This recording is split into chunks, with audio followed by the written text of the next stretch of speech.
let's take a look at a few application problems here. So in economics, which we do not do a lot of, but you could actually take a calculus focused on business and econ, marginal revenue is the derivative of revenue. So what that means is that your derivative of revenue looks like this. I mean, typically revenue is this big R. And if you take the derivative of revenue, you get marginal revenue. So this is marginal revenue right here. Marginal cost is the derivative of cost. So this is, the change in revenue over time and the change in cost over time, or the change in revenue based on, the price of a object, whatever, of an item. Same thing with cost. So a lot more important if you're going to do econ or business, and there are calculus courses specifically for that. So when it says find the revenue function, if the marginal revenue is this, all that means is our marginal revenue looks like this. And so we need the antiderivative of this to get the revenue. So if you want, you can pause and find that. As you can see, it's just a polynomial here. Okay. So I'm going to divide by 3. That's going to give me a -1. I am going to have a 2x, so seen that many times. We got an x squared, and then we'll have a 12x for the antiderivative of 12. We are given another piece of information here. This is basically saying that when x is 0, the revenue is 0. So x can be, again, like how many items are sold, or some different things for revenue. But so for example, if this were something like the number of items sold being x, we would say we don't sell anything and we make no revenue.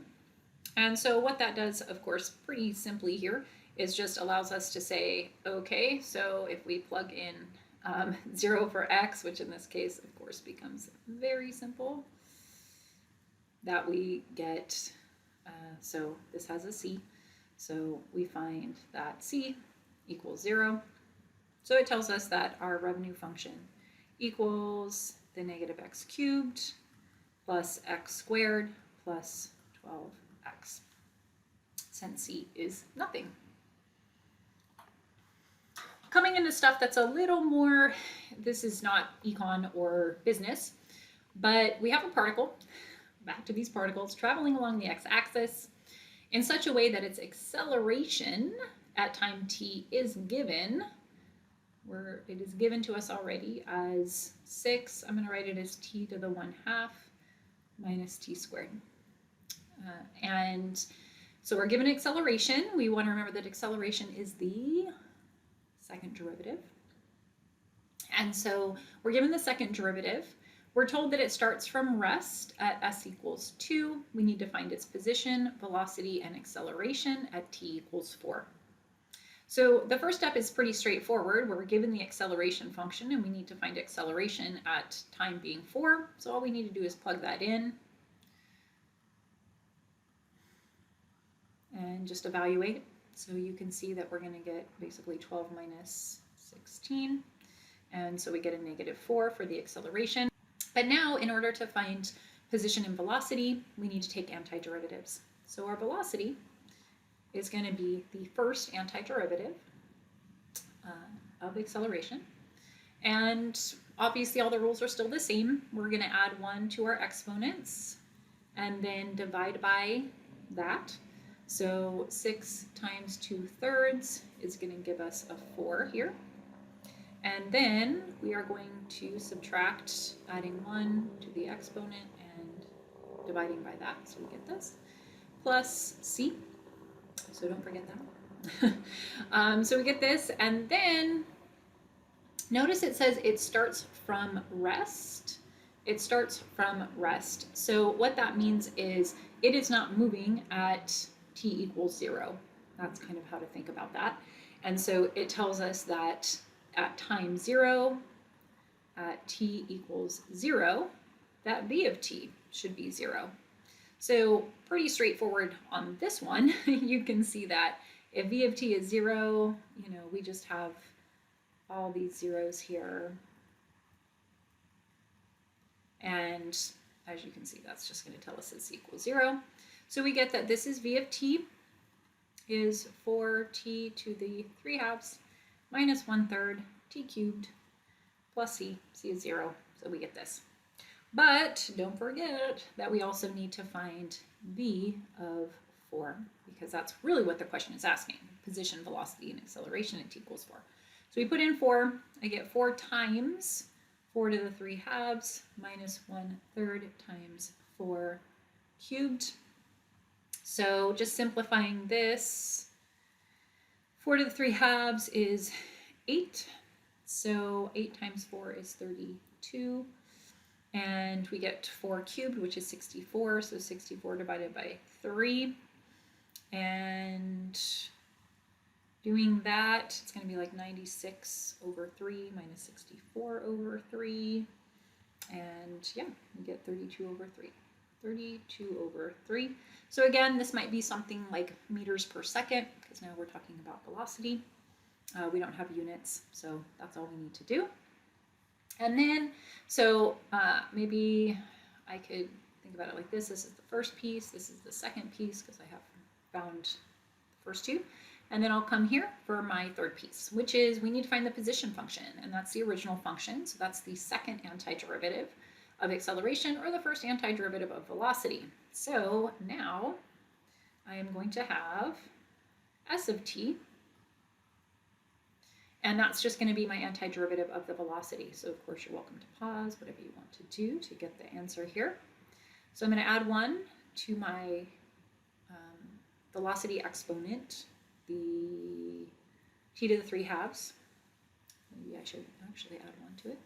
It should be 5 halves. Give me a second. Okay. So we'll have t to the 5 halves.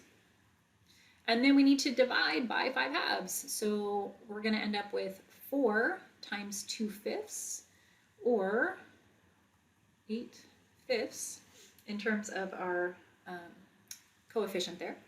And then we're going to subtract. So I'm going to add 1 to my 3. So I get t to the 4th, but I need to divide by 4. So 1/3 times 1/4 is 1/12. And then I'm just going to add d, essentially, because I have another constant here. And what we're told is that it starts from rest at s equals 2. So again, when t is 0, what we're actually getting is 2 for s. So we get 2 equals, and then we just want to remember that everything here is just 0. So we get that d equals 2. And so this gives us our position function. S of t equals 8/5 t to the 5 halves minus 1/12 t to the 4th plus 2. But we're not quite done, because we have to find position, velocity, and acceleration at t equals 4. So now we need to just find s of 4. So we just plug that in and evaluate, and then we'll be done. So we're going to have 4 to the 5 halves minus 1/12 times 4 to the 4th plus 2.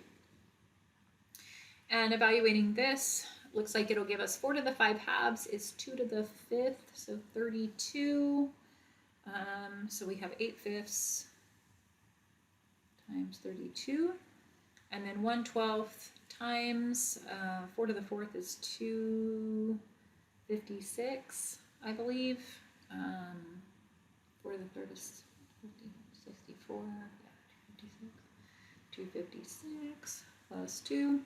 So you do it in your calculator, or you just bust out a whole bunch of fractions or something like that, and you should get, as a simplified version, 478 over 15. And that would be the position of the particle after 4 seconds.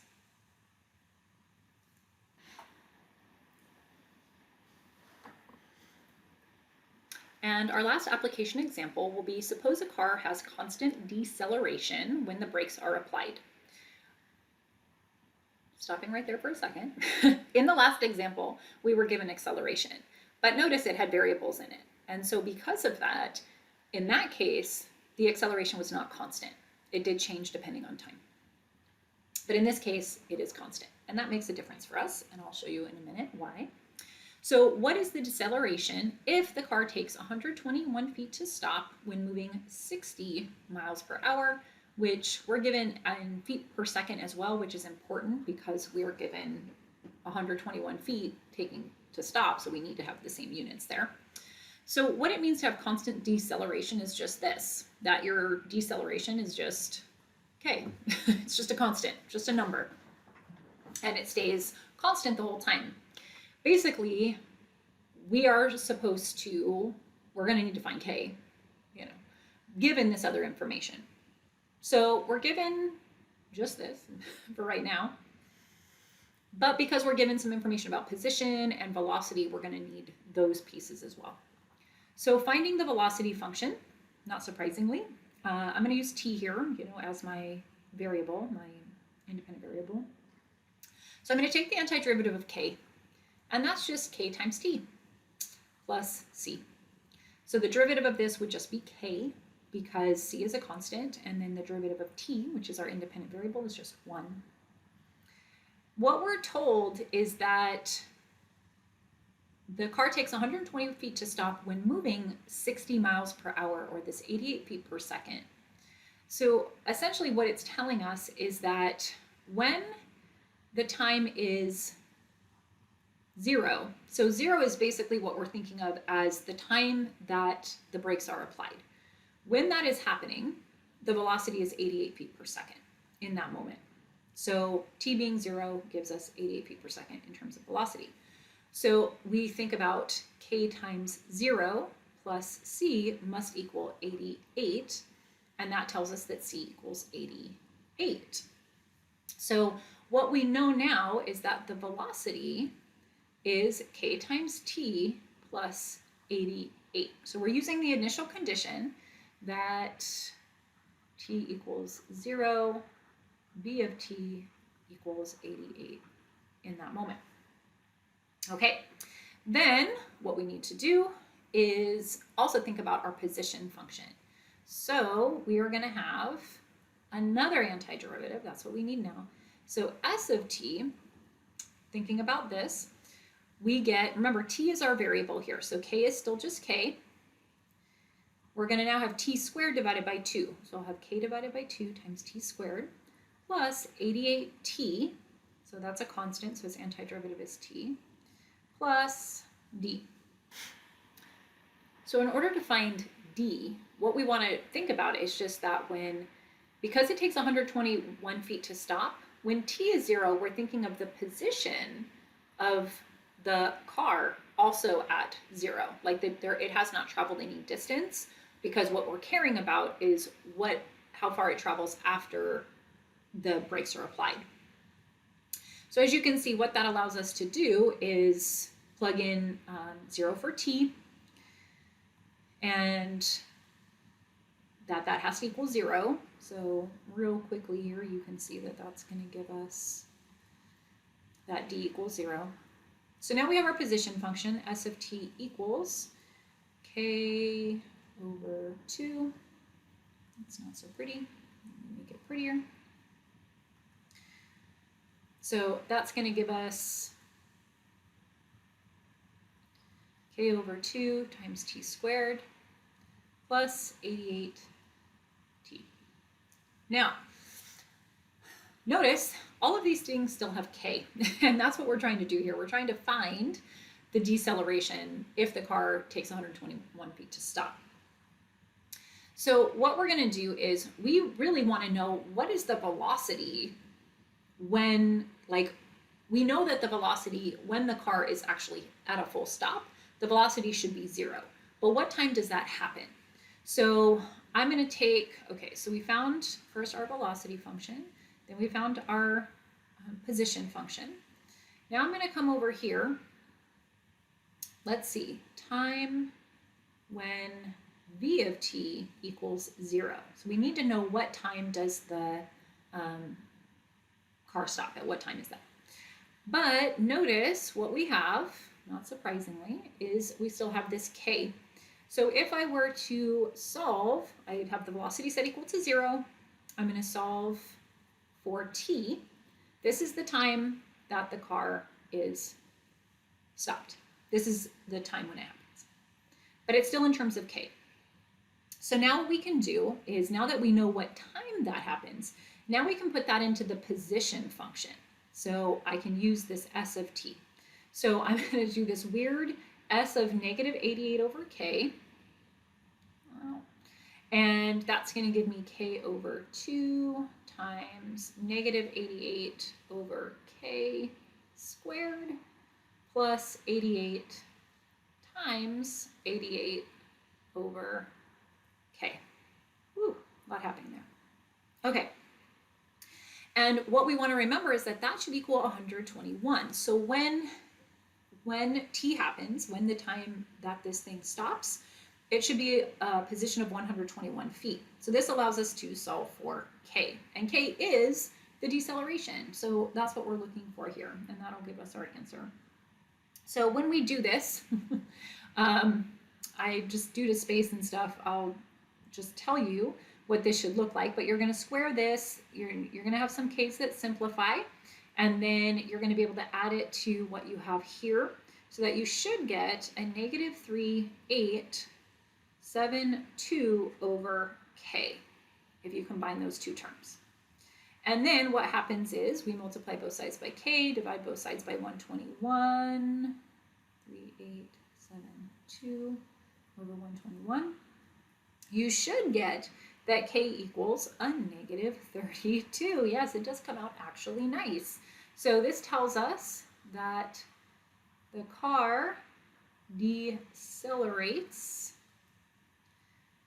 at a rate of, and then we do have units here. So notice we do have units. So that's going to be feet per second squared. And then we have a negative 32. That makes sense because we are decelerating in a positive direction. So we have this negative deceleration here. And that is our answer. That's how much it took. And that's section 3.9.